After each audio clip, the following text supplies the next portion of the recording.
السلام علیکم ورحمۃ اللہ وبرکاتہ۔ عزیز مصر کا حضرت یوسف علیہ السلام کو خریدنا۔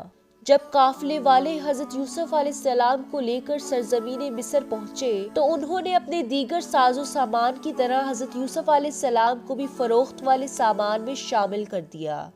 آپ علیہ السلام کے ذریعے اللہ اہل مصر پر رحمت نازل فرمانے والے تھے اور آپ کے ہاتھوں میں حکومت کی باغ دوڑ آنے والی تھی۔ اسی لیے عزیز مصر نے آ کر آپ علیہ السلام کو دیکھتے ہی قافلے والوں سے خرید لیا، کیونکہ اسے آپ علیہ السلام کی پیشانی پر خیر و برکات کے آثار نظر آ گئے تھے۔ خریدنے کے بعد وہ آپ علیہ السلام کو اپنے شاہی محل میں لے آئے اور اپنی بیوی سے کہا کہ انہیں عزت سے رکھنا، ہو سکتا ہے کہ ہمارے کسی کام آئے یا ہم اس کو اپنا بیٹا ہی بنا لیں۔ اس طرح اللہ رب العزت نے حضرت یوسف علیہ السلام کو مصر میں ایک شاہی گھرانے میں پرورش پانے کا موقع نصیب فرمایا۔ حضرت یوسف علیہ السلام عزیز مصر کے گھر میں پرورش پا رہے تھے اور اپنے والد محترم کی تعلیمات کے مطابق اللہ کی عبادت کر رہے تھے۔ جب آپ علیہ السلام جوانی کی عمر کو پہنچے تو اللہ رب العزت نے آپ کو علم و حکمت سے نوازا اور منصب نبوت پر فائز فرمایا۔ آپ اپنی جوانی کی عمر کو پہنچے تو آپ حسن و جمال کا پیکر اور انتہائی خوبصورت تھے۔ عزیز مصر کی بیوی آپ علیہ السلام کے حسن پر گرفتار ہو گئی اور آپ کو ورگلانے کی بہت کوشش کی۔ ایک دن موقع پا کر وہ آپ کو بند کمرے میں لے گئی اور خوب بناؤ سنگار کر کے آپ کو برائی کی دعوت دی، لیکن آپ علیہ السلام نے اس کی دعوت کو رد کر دیا اور جواب میں کہا کہ میں تمہاری اس دعوت گناہ سے بچنے کے لیے اللہ کی پناہ مانگتا ہوں، اس لیے کہ یہ گناہ جرم عظیم ہے، امانت میں خیانت اور محسن کی ناشکری ہے۔ تمہارا شوہر میرا محسن ہے اور یہ کیسے مناسب ہوگا کہ میں اپنے محسن کی عزت سے کھیلوں؟ اپنے محسن کی خیانت کرنا تو ظلم ہے اور میں ظلم کا ارتکاب نہیں کر سکتا۔ اس کے بعد آپ علیہ السلام اپنی پاک دامنی کے لیے کوشش کرتے ہوئے دروازے سے باہر نکلنے لگے تو عزیز مصر کی بیوی نے آپ علیہ السلام کا پیچھے سے کرتا پکڑا جس سے وہ پھٹ گیا۔ دروازے کے پاس ہی دونوں نے عزیز مصر کو سامنے پایا۔ عزیز مصر کی بیوی نے اپنے شوہر کو دیکھتے ہی چالاکی کرتے ہوئے اسے آپ علیہ السلام کے خلاف بھڑکانے کی کوشش کی اور کہا کہ جو آدمی تمہاری بیوی کے ساتھ برائی کا ارادہ کرے تو اس کی سزا یہی ہے کہ اسے قید میں ڈال دیا جائے یا اسے کوئی اور دردناک سزا دی جائے۔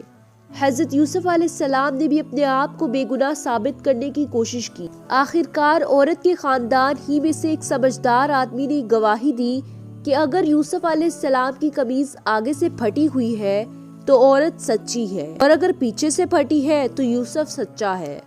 لہٰذا جب عزیز مصر نے دیکھا کہ آپ علیہ السلام کی قمیض پیچھے سے پھٹی ہوئی ہے تو وہ فوراً معاملے کی حقیقت کو سمجھ گیا اور اپنی بیوی کو توبہ کرنے اور یوسف کو درگزر کرنے کو کہا۔ حضرت یوسف علیہ السلام کی پاک دامنی ظاہر ہونے کے بعد عزیز مصر کی بیوی کا حضرت یوسف علیہ السلام پر فریفتہ ہونے کا واقعہ مشہور ہو گیا۔ مصر کی عورتوں نے عزیز مصر کی بیوی پر لعن طعن شروع کر دی کہ عزیز مصر کی بیوی اپنے ہی غلام پر فریفتہ ہو گئی اور اسے اپنا دل دے بیٹھی ہے۔ جب عزیز مصر کی بیوی کو پتہ چلا تو اس نے عورتوں کی ایک محفل منعقد کی اور مہمان نوازی کے طور پر دسترخوان پر پھل بھی رکھ دیے اور ہر ایک کے ہاتھ میں ایک ایک چھری بھی دے دی تاکہ اپنے سامنے رکھے ہوئے پھل کاٹ کر کھائیں۔ عین اس وقت جب عورتیں پھل کاٹ رہی تھی تو حضرت یوسف علیہ السلام کو ان کے سامنے بلایا۔ عورتیں آپ علیہ السلام کی حسن و جمال کو دیکھ کر ایسی متاثر ہوئی کہ اپنے ہوش ہی کھو بیٹھی۔ انہوں نے پھلوں کی بجائے اپنے ہی ہاتھ زخمی کر لیے اور حیرت و تعجب کا اظہار کرتے ہوئے پکار اٹھی کہ ہمارے سامنے کوئی انسان نہیں بلکہ آسمان سے کوئی نہایت حسین و جمیل فرشتہ اتر آیا ہے۔ عزیز مصر کی بیوی نے موقع پا کر کہا کہ اسی کے بارے میں تم مجھ پر لعن طعن کر رہی تھی۔ خیر اس کے بعد عزیز مصر نے حضرت یوسف علیہ السلام کی بے گناہی کے تمام دلائل کے باوجود مشیروں سے مشورہ کرنے کے بعد یہ فیصلہ کیا کہ مصلحت اسی میں ہے کہ یوسف علیہ السلام کو کچھ مدت کے لیے قید خانے میں بند کر دیا جائے تاکہ اپنے خاندان کے عیب چھپ جائے اور وقت گزرنے کے ساتھ ساتھ لوگ اس واقعے کو بھول جائیں۔ چنانچہ اس نے حضرت یوسف علیہ السلام کو قید خانے میں ڈال دیا، لیکن اللہ نے اس قید کو بھی آپ علیہ السلام کے لیے خیر و برکت کا باعث بنا دیا۔ سورہ یوسف میں اللہ کا ارشاد ہے، پھر تمام نشانیوں کو دیکھ لینے کے بعد بھی انہیں یہی مصلحت معلوم ہوئی کہ یوسف کو کچھ مدت کے لیے قید خانہ میں رکھے۔ اگلے حصے کے لیے اگلی ویڈیو کا انتظار کیجیے۔ ویڈیو کو بآسانی پانے کے لیے ہمارے چینل کو سبسکرائب کیجیے تاکہ آنے والی ویڈیو آپ تک بآسانی پہنچ سکے۔